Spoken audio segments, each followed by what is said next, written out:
So we have got a lot to break down today, both in terms of recruiting and in the transfer portal, where in recruiting, Ohio State continues their fast starts in recruiting classes, and we need to discuss the newest addition to their class, as well as Tennessee making noise in the class of 2023, something we've got to take a deeper dive into. And then in the transfer portal, more moves continue to be made as a top player in the portal finds a home, as well as two wide receivers who took visits this weekend who we need to discuss. But before we do all of that, y'all know the drill. I need to hear from you. Hop down to the comments and two things today. First and foremost, why for yes, N for no? Do you believe we're about to see a lot more names from the transfer portal find homes? And secondly, do you believe we're about to see an uptick in commitments as far as recruiting is concerned? If you are new to the channel, be sure to subscribe, hit that bell notification as I do constant college football content. You don't want to miss any of it. And if you enjoyed the content, like and comment down below. Those interactions, though seemingly small, are incredibly impactful. But with all that being said, let's hop right into this. And we're going to start on the recruiting trail, where Ohio State is continuing their tradition of starting off really quickly in these recruiting cycles. Remember, 2 years ago and last year, they jumped ahead of everybody really quickly in the recruiting trail, and they really didn't look back. They finished off with top classes in the nation, and even though it might not have been the #1 class, you weren't mad at what Ohio State pulled if you were an Ohio State fan. They recruit with the best of them, and this year looks to be a continuation of just that. Yesterday, another victory was had for Ryan Day and the Buckeyes, this time out the state of Florida for a prospect that multiple institutions wanted in Dijon Johnson, a top 300 cornerback in the nation and a top player in the state of Florida. And look, whenever we're talking about the state of Florida, we need to realize that's one of the most talent-rich states in the nation. I talked about this in the other video out today. Go check that out, where we talked about Florida having 50-plus individuals in the top 300 players in the nation per 24/7 Sports. So whenever you get a player such as Dijon Johnson, we can talk at length about his skill set, what he gives Ohio State, how he's a rangy corner, 6 foot plus, and how his ceiling is incredibly high. Ohio State fans need to be very excited about this prospect. But another important thing we need to note is the ability to go into Florida and get a kid that's this talented, especially with the new coaching staffs that are in Florida, such as Billy Napier and Mario Cristobal.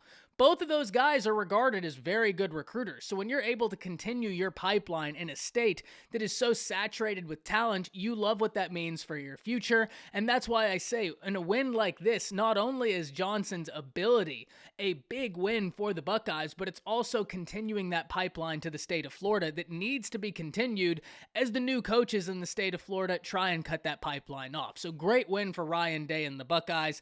Fan base has got to be plenty excited about this, but now, let's stop in Rocky Top. We need to talk about Tennessee, where they are a recruiting class I think the eyes of college football need to watch. From a 5-star quarterback, Nicholas Iamaleava, to now the #1 player in the state of Tennessee, Caleb Herring, a top 10 edge and a top 100 player in all of high school football. Look, Tennessee's recruiting class is really interesting right now, and it's one that we have got to watch. I talk about this at length. Whenever you get these 5-star quarterbacks into your class, it changes the dynamic of your recruiting class, and it certainly changes the outlook. Because we've seen Tennessee is in a great position for multiple top prospects in the nation, including some of the top wide receivers. And though I'm certainly not claiming that the only reason they're in contention for those wide receivers is the presence of a 5-star quarterback, it absolutely does not hurt your cause to say, oh yeah, by the way, you're the quarterback that'll be throwing you the ball? Yeah, it's 5-star Nicholas Iamaleava, the top 10 player in the nation? Yeah, that guy. That absolutely helps your chances, and I don't think it's just relegated to the offensive side of the ball. I think when you get a player such as Nico in, it resonates with the entirety of high school athletics and high school recruiting, and that's where we can see an individual such as Caleb Herring, who, even though he's from the state of Tennessee, and Tennessee probably had a phenomenal shot with him regardless, it becomes even tougher to say no to that pitch.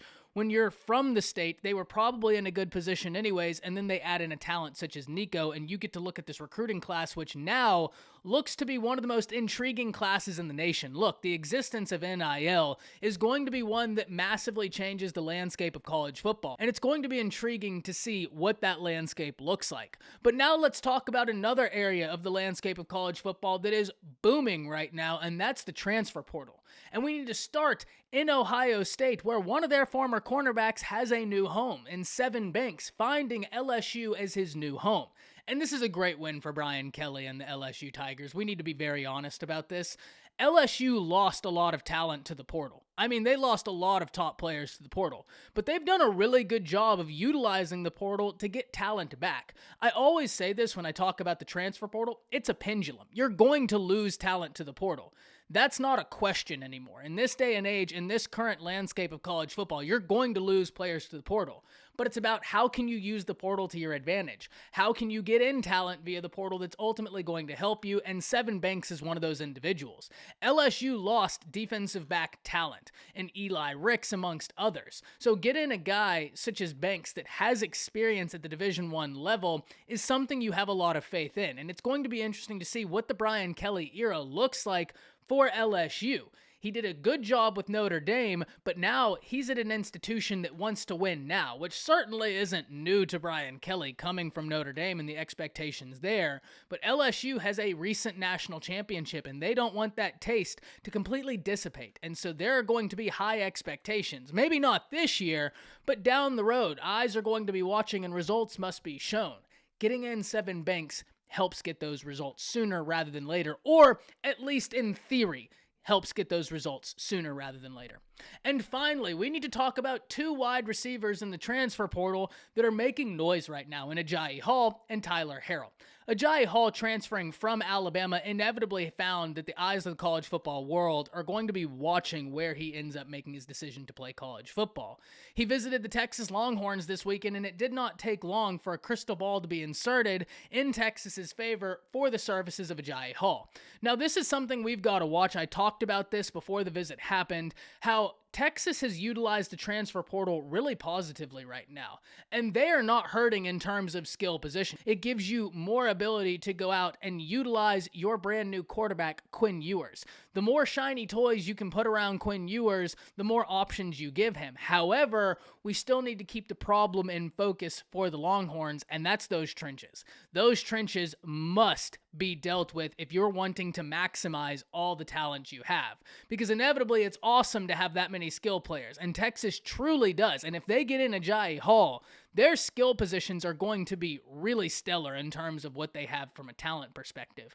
But if you can't protect your quarterback, it's all for naught. So we already know that's going to be a major area of emphasis for the Longhorns this offseason, and one that I expect them to make strides in. It's just, what do those strides look like in year 2 for Sark? But inevitably, they've done a really good job in the transfer portal. They did a really good job putting a recruiting class together that has cohesion, that makes sense, that you look at it and you're saying, yeah, we can build a program from this. And those freshman offensive linemen are very, very talented, and some of them may be a massive help to the Longhorns, but it's just something we still have to wait and see. So, interesting to say the least. I think a lot of eyes are going to be in Austin. And the last name we need to talk about from a transfer portal wide receiver perspective is the speed cert, Tyler Harrell, who was on campus to view Alabama's A-Day. An A-Day that showed Alabama has got a lot of talent, but much like Texas, that offensive line needs some work. Now, luckily for the Crimson Tide, I can offer a few areas of comfort if you are super concerned about the offensive line.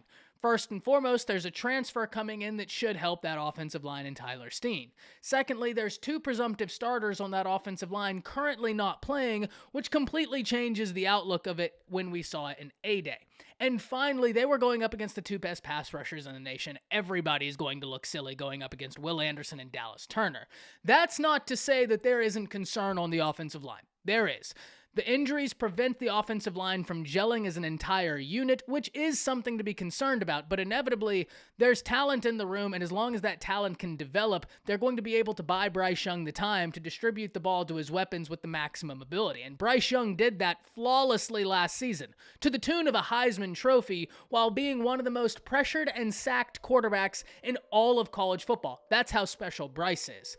So if you can get in Tyler Harrell with the talent that Alabama has at the skill position, you love your chances. It will create an absolute mismatch. He has got game-breaking speed. So many moving parts in the transfer portal, so many moving parts in recruiting. What a great time in the college football offseason, and you already know we're going to be here for it all. So hop down to the comments, let me know what you're thinking about the whole thing. That's it. See ya.